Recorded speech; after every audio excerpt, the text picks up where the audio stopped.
నమస్తే, welcome to Aadyam media. నేను మీ స్వర్ణ. ప్రస్తుతం మనతో పాటు ఉన్నారు సీనియర్ జర్నలిస్ట్, సినీ పరిశోధకులు ఇమ్మంది రామారావు గారు. నమస్తే అండి రామారావు గారు. నమస్తే రామారావు గారు, రాష్ట్ర విభజన తర్వాత 2 తెలుగు రాష్ట్రాలు ఏర్పడిన తర్వాత మనం ఏపీలో 2 ముఖ్యమంత్రులు మారారు, మనం చూసాం. బట్ తెలంగాణలో మాత్రం ఏకఛత్రాధిపత్యంగా 9 ఏళ్ల నుండి కేసీఆర్ గారే పరిపాలిస్తున్నారు.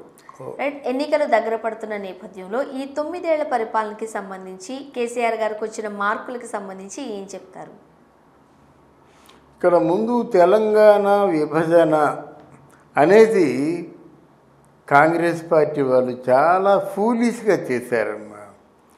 వాళ్ళు అసలు ఈరోజు కాంగ్రెస్ పార్టీ అంటే ఈ తెలంగాణ అంటే తెలంగాణలో ఒక సామ్రాజ్యాధికారిగా ఉండేదన్నమాట, మహారాజులా ఉండేదన్నమాట.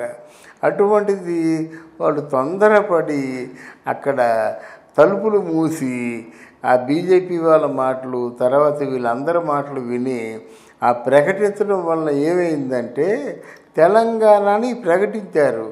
ఎక్కడ మన లగడపాటి రాజగోపాలు, తర్వాత ఏమో పొన్నం ప్రభాకరు, వీళ్ళందరూ పెప్పర్ స్ప్రే వేస్తే అది కళ్ళల్లో పడి పాపం చాలా బాధలు పడ్డారన్నమాట అందరూ. కానీ ఆ మూమెంట్లోనే మేము తెలంగాణ ఇచ్చేస్తున్నామని ప్రకటించారు. తెలంగాణ ఒక 10 ఏళ్ల పాటు ఉమ్మడి రాజధానిగా ఉంటుందని చెప్పారు. చెప్పిన తర్వాత ఏమో మన ఎవరు వెంకయ్య నాయుడు గారు 10 ఏళ్ళు ఏమిటి, కనీసం 15 ఏళ్ళైనా ఉండొద్దా? ఎందుకు చెప్తున్నానంటే అప్పుడు ఈ చిలక పలుకులు అందరూ అన్నీ కూడా పెద్ద పెద్ద నాయకులు పలికారు. ఈ తెలంగాణ వచ్చినట్టు కేసీఆర్ గారు తెలుసా? నేను అనుకోను. ఆయన ఎక్కడో పడుకున్నాడు. తెలంగాణ వచ్చింది ఆ రోజు ఆ పార్లమెంట్కి కూడా వెళ్ళలేదు. అప్పుడు మనకున్నటువంటి ఎంపీలు ఎంతమంది? ఇద్దరు. ఒకటి మన కేసీఆర్ గారు, 2 విజయశాంతి గారు. తిన్నగా వెళ్ళారన్నమాట. తిన్నగా వెళ్ళిన తర్వాత వీళ్ళ పద్ధతి వేరుగా ఉంటుంది కదా. కేసీఆర్ పద్ధతి వెళ్ళి సోనియా గాంధీ తాలూకు ఏదో ఆవిడకి ఏదో కృతజ్ఞత చెప్పుకుందాం అనుకుంటే లేదు, వెళ్ళి అహ్మద్ పటేల్తోనూ దిగ్విజయ్ సింగ్తోనూ మాట్లాడాలి అని చెప్పింది మాట. అంటే దీన్ని ఆవిడ చాలా తేలిగ్గా తీసుకుంది. ప్రజలకు విశ్వాసం ఉంటుంది, కృతజ్ఞత ఉంటుంది మన పట్ల, వాళ్ళు ప్రేమ చూపిస్తారనుకుంది. కానీ వీళ్ళు అక్కడి నుంచి ఈ హైదరాబాద్ రాగానే మొత్తం మారిపోయింది. ఇంతమంది 1200 మంది స్టూడెంట్స్ చనిపోతాయి కానీ ఇచ్చింది కాదు కాంగ్రెస్ పార్టీ. 1200 మంది స్టూడెంట్స్ చనిపోతాయి కానీ ఆవిడ సోనియా గాంధీ ఇవ్వలేదు. ఆవిడ వరదేవత కాదు, బలిదేవత అని కాంగ్రెస్ పార్టీకి చేతులెత్తి నమస్కరించే బదులు కాళ్ళతో దూరంగా తన్నేశారు. తేరుకోలేని దెబ్బ తినేసింది. తర్వాత ఈ ఉద్యమంలో పాల్గొన్న వాళ్ళు కొంతమందిని మినిస్టర్లుగా పెట్టుకొని ఇక్కడ ఉన్న బాగుపడిపోయింది. ఎక్కడంటే తెలంగాణలో వచ్చే రెవెన్యూ ఎక్కువ. తెలంగాణలో వచ్చే రెవెన్యూ ఎక్కువ మాట. ఒక 64,000 కోట్ల రూపాయలు రెవెన్యూ వస్తుంటే మిగతా వాటి మీద కూడా వచ్చే రెవెన్యూ అంతా ఏం చేసుకుంటాడు? తెలంగాణని ఆయన ఏం చేయాలనుకున్నాడో అది చేశాడు. తర్వాత ఎప్పుడో ఆ మెట్రో రైలు, అది చంద్రబాబు నాయుడు కాలం టైంలో మెట్రో రైలు ప్రారంభించి మన రాజశేఖర రెడ్డి చూశాడు. చివరకు ఈయన పరిపాలించాడు. ఎవరు? మన కేసీఆర్ గారు, మోదీ గారు చేశారన్నమాట. ఇలాగ అదృష్టాలు కలిసి వచ్చాయన్నమాట. ఆ కలిసి వచ్చిన తర్వాత ఒక మంచి రాజకీయ చతురుడుగా పేరు తెచ్చుకున్నాడు. వచ్చే వాళ్ళందరూ కూడా బాగా సంపాదించుకున్నారు. తర్వాత వాళ్ళు అనుకున్నటువంటి నిర్మాణాలు అన్నీ కూడా పూర్తి చేసుకున్నాడు. ఫ్యాక్టరీస్, ముఖ్యంగా కేసీఆర్ తాలూకు గొప్ప అదృష్టం ఏంటంటే కొడుకు కేటీఆర్ చాలా తెలివైనవాడు అన్నమాట. ఆయన తాలూకు తెలివితేటలతోని మాదాపూర్ కానీ, తర్వాత గచ్చిబౌలి కానీ, ఆయా సిటీ, హైటెక్ సిటీ కానీ, ఆ సిటీలు చాలా బాగా పరిశ్రమలు రావడం, డెవలప్ అవ్వడం జరిగిందన్నమాట. ఇది ఎలాగుందా? రెండోసారి కూడా మన ఎవరు ఈయన కేసీఆరే ముఖ్యమంత్రిగా ఎంపిక చేసుకోవడం జరిగింది. ఆ రెండోసారి ఎంపిక అయిన తర్వాత ప్రజల్లో వ్యతిరేకత వచ్చింది. ఎందుకు వ్యతిరేకత వచ్చిందంటే వాళ్ళు అడ్డగోలుగా డబ్బులు సంపాదిస్తున్నారని. కేసీఆర్ తాలూకు ప్రాపర్టీ పెరిగిపోయింది, కేటీఆర్ తాలూకు ప్రాపర్టీ పెరిగిపోయింది. కేసీఆర్ కూతురు కవిత 8,000 కోట్ల ఎరాక్ 8,000 కోట్ల సారా స్కామ్లో ఇరుక్కుందన్నమాట. అప్పుడు ప్రజల్లో విరుద్ధం వచ్చింది, ఒక విరోధ భావం వచ్చింది.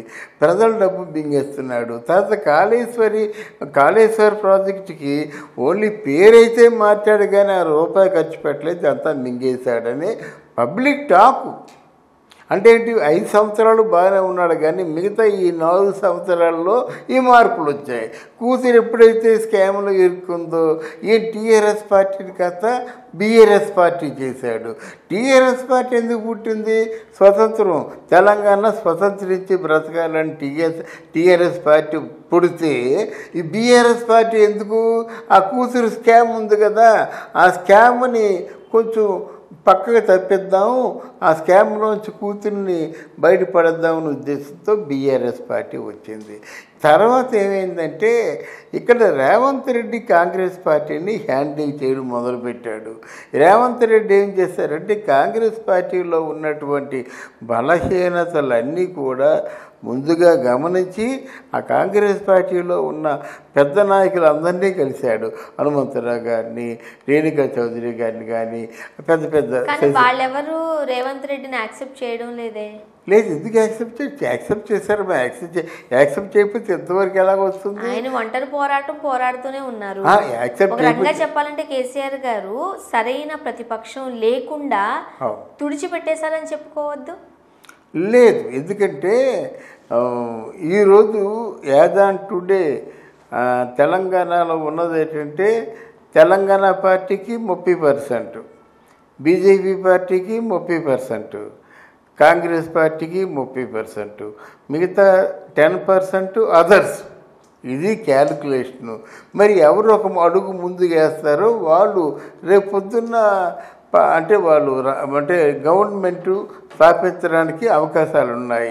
ఇక్కడ ఏంటంటే బీజేపీ పార్టీ వాళ్ళు ఎలాగైనా వాళ్ళ తాలూకు ఆధిపత్యాన్ని నిలబెట్టుకుందామన్న ఆలోచనతో వాళ్ళు ఉన్నారు కనుక చాలా అంటే ఈ కేసీఆర్ ఆయన రాజకీయ చతురతతో ఎంత ప్రజలు మభ్యపెట్టినప్పుడు కూడా ప్రజలు తెలుసుకున్నారు.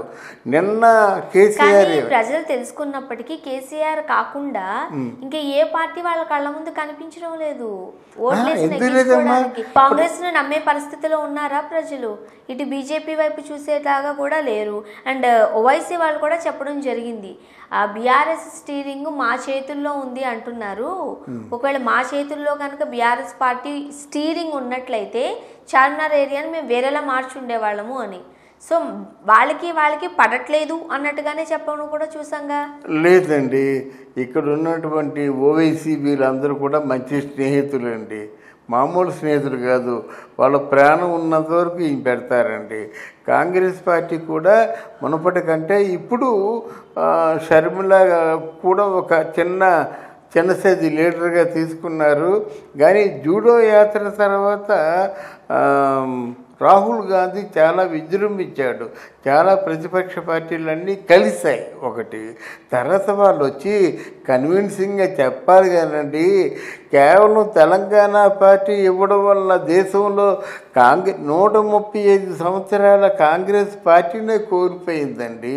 అంత 135 సంవత్సరాల కాంగ్రెస్ పార్టీని వాళ్ళు చెప్పలేకపోతున్నారు. చెప్పగలిగితే వాళ్ళ తర్వాత మిగతా వాళ్ళు, లేదా బీజేపీ పార్టీలోనూ ఏమైనా ప్రయత్నం చేసినట్టయితే బీజేపీ పార్టీ వాళ్ళు కూడా వాళ్ళు విస్తారంగా డబ్బు పంచగలరు. బీజేపీ పార్టీ డబ్బు పంచుతుంది, కాంగ్రెస్ పార్టీకి సెంటిమెంట్ ఉంది, మరలా ఎవరు తెలంగాణ పార్టీకి కూడా డబ్బు పంచుతుంది అన్నమాట. ఈ డబ్బు పంపకంలో బీజేపీ గెలుస్తుందా కేసీఆర్ గెలుస్తుందా తేల్చుకోవాలి. కాంగ్రెస్ పార్టీ తాలూకు సెంటిమెంట్ని కరెక్ట్గా నచ్చజెప్పగలుగుతారా లేదా అనేది ఈ ప్రజలు నిర్ణయించుకోవాలన్నమాట. అయితే కేసీఆర్ మాత్రం మొదటి 5 ఇయర్స్లో ఎంతైతే మంచి పేరు తెచ్చుకున్నాడో ఈ 4 ఇయర్స్లో అంత చెడ్డ పేరు తెచ్చుకున్నాడు. ఇది తథ్యం. Thank you.